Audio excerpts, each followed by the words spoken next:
asing lagi di dunia properti, masih bersama kita. Saya dengar-dengar mengkoleksi ribuan buku.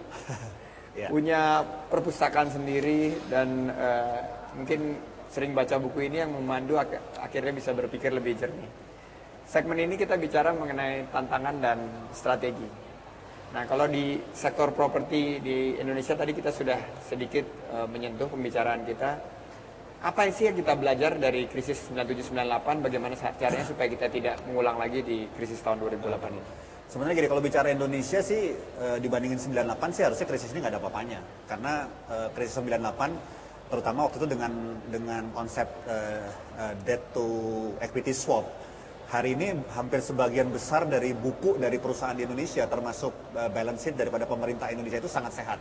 Beda dengan 98 itu sangat highly leverage, itu satu. Dan kalau saya sih lihat sebenarnya gini, belajar dari pengalaman sejarah termasuk Great Depression tahun 29, sejarah itu selalu berulang. Ini kan kita nggak tahu nih apakah lebih buruk atau lebih baik dari Great Depression tahun 29. Tapi sejarah membuktikan bahwa perusahaan atau pribadi yang tenang pada waktu Great Depression dan selalu melihat peluang dan tetap melakukan investasi-investasi pada saat itu mungkin average return tahunannya bisa 200-300%.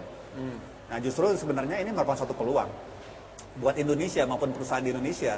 Justru ini saatnya untuk take over atau mengambil alih peran yang jauh lebih besar, baik di dunia maupun di Asia itu sendiri. Karena banyak mungkin kayak ya misalnya Thailand hari ini struggling baru melewati suatu proses yang terjadi di Indonesia 10 tahun yang lalu, reformasi. Kita sudah lewat proses reformasi itu. Malaysia kita nggak tahu, mungkin sebentar lagi baru akan masuk proses reformasi. Indonesia sudah melalui proses itu, sudah melalui proses stabilisasi politik yang jauh lebih baik dibandingkan proses stabilisasi politik yang terjadi di negara-negara tetangga kita. Karena proses stabilisasi politik itu kan basic untuk adanya stabilitas ekonomi maupun stabilitas sosial. Kita udah lewat stabilitas politik di sini. Sekolah gitu ya? Sekolahnya udah lewat. Ini kan sekarang hanya tinggal take off-nya aja nih. Bagaimana pemilu 2009 menjadi jauh lebih baik dibandingkan sebelumnya. Dan setelah itu mengambil opportunity peran lebih besar di dalam ekonomi dunia maupun ekonomi Asia. G20 kan kemarin sudah membuktikan itu. Kita salah satu negara dari Asia Tenggara yang masuk G20. Ya, dan hari ini Indonesia dengan jumlah penduduk 240 juta dan income per kapita hampir mungkin 1.800 lebih, itu suatu pasar yang luar biasa. Suatu pasar yang luar biasa. Kita sebenarnya kalau mau bisnis nggak usah mikir-mikir ekspor-ekspor ke luar negeri. Pasar domestik itu aja luar biasa loh. Kalau kita bisa mereplace barang-barang yang selama ini diimpor. Itu luar biasa, apapun lah, mau bicara makanan, minuman, kendaraan, semua itu satu pasar yang luar biasa. Krisis keuangan global ini sekarang ini dipicu oleh subprime mortgage. Kurang lebih KPR berkualitas rendah di Amerika. Ada nggak sih KPR kayak gitu di Indonesia? Jauh. Itu juga selalu yang saya jelaskan kepada beberapa teman. Di Indonesia itu rasio mortgage ratio itu kurang dari 2%. Di Amerika itu 85%. Kita punya, di Bakilan sendiri kita sangat percaya dengan satu research, dan kita melakukan satu research secara rutin. Indikator yang ada di Indonesia dibandingkan dengan negara-negara seluruh dunia, termasuk negara tetangga kita jauh. Untuk sampai kita ke rasio yang demikian tinggi seperti di Amerika, mungkin harus, saya nggak tahu apakah 5 atau 10 kali siklus ekonomi antara resesi dengan booming. Ya kalau bicara itu, saya nggak tahu apakah 50 tahun atau 100 tahun lagi. Amerika itu memang satu contoh yang luar biasa karena rasionya itu jelas tuh. Kalau orang lihat rasio itu memang udah pasti terjadi kolaps daripada industri KPR-nya atau yang dikenal sebagai subprime mortgage. Tapi ini dengan likuiditas yang ya kalau dilihat sebetulnya likuiditas ada, tapi perbankannya tidak kurang ekstra hati-hati, kurang pede gitu loh, kurang pede gitu. Betul. Ini ada komentar sebagai ex banker, kenapa gitu? Uang ada di bank tapi nggak dipinjemin, kenapa gitu? Ya memang kemarin kebetulan timingnya sebenarnya gini, kalau lihat yang terjadi di awal Oktober kemarin, pemicunya di akhir September, kolapsnya Lehman Brothers. Sebenarnya itu kan berbarengan pada saat mendekati Lebaran, di mana memang dibutuhkan likuiditi besar, orang pada mau ambil cash. Bersamaan dengan jatuhnya Lehman Brothers. Nah ini yang menjadi pemicu kenapa para perbankan menjadi ekstra hati-hati dalam masalah likuiditas. Kemudian di regional itu semua berlomba-lomba keluarkan blanket guarantee. Ada kekhawatiran terjadi capital flight seperti 98. Padahal situasi jauh berbeda. 98 itu problemnya di sini, sehingga duit keluar. Sekarang mana berani orang transfer duit keluar dari Indonesia? Orang problemnya justru di luar. Iya betul. Gitu loh. Siapa yang hari ini berani transfer duit? Ya mohon maaf, bank-bank asing itu justru pada kolaps semua. Masa kita berani transfer duit kita ke bank asing? Iya. Nggak, menurut saya sih nggak make sense. Liquidity ini hanya soal waktu lah.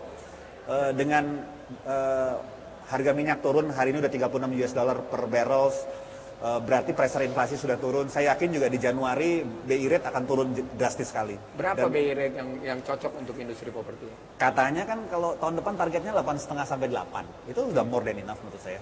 Bagus, 8,5-8% BI rate dengan misalnya berarti tingkat bunga KPR sekitar 11-12 itu udah bagus. Kita pernah tingkat bunga KPR 17-18 beberapa tahun yang lalu oke-oke aja kok. Ini hanya shock sebentar aja nih karena banyak kolaps lembaga-lembaga keuangan dunia.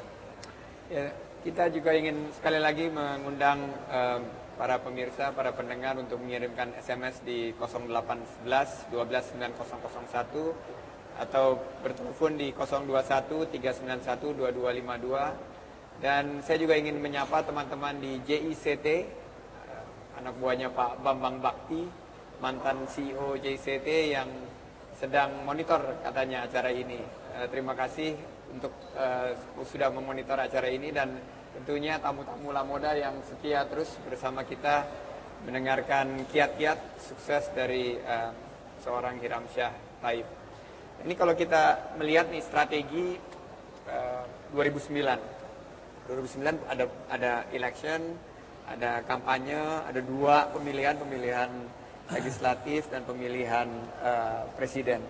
Dari sejarah siklus ini sebetulnya ada dampaknya besar nggak sih untuk industri properti? Apakah orang nunggu dulu? Sangat. Justru pengalaman kita kalau pada waktu election itu banyak duit-duit bawa bantal keluar. Karena semua orang ya ibaratnya mensponsori kampanye. Oke. Sehingga itu duit-duit justru beredar lebih kencang. Ini yang sebenarnya stimulus juga buat likuiditas di... Itu berbicara dari pengalaman pribadi? Pengalaman, selalu. Justru saat pemilu itu justru banyak, ya mohon maaf, tapi duit-duit yang diperoleh windfall dari dampak dari pemilu, banyak orang yang kemudian jadi punya duit ekstra lebih, dan biasanya ini mereka investasikan di properti. Pengalaman kita justru properti termasuk yang bisa memanfaatkan dampak dari pemilu, karena banyak duit-duit ekstra yang terjadi mendadak dalam waktu yang relatif singkat, 4-6 bulan. Dari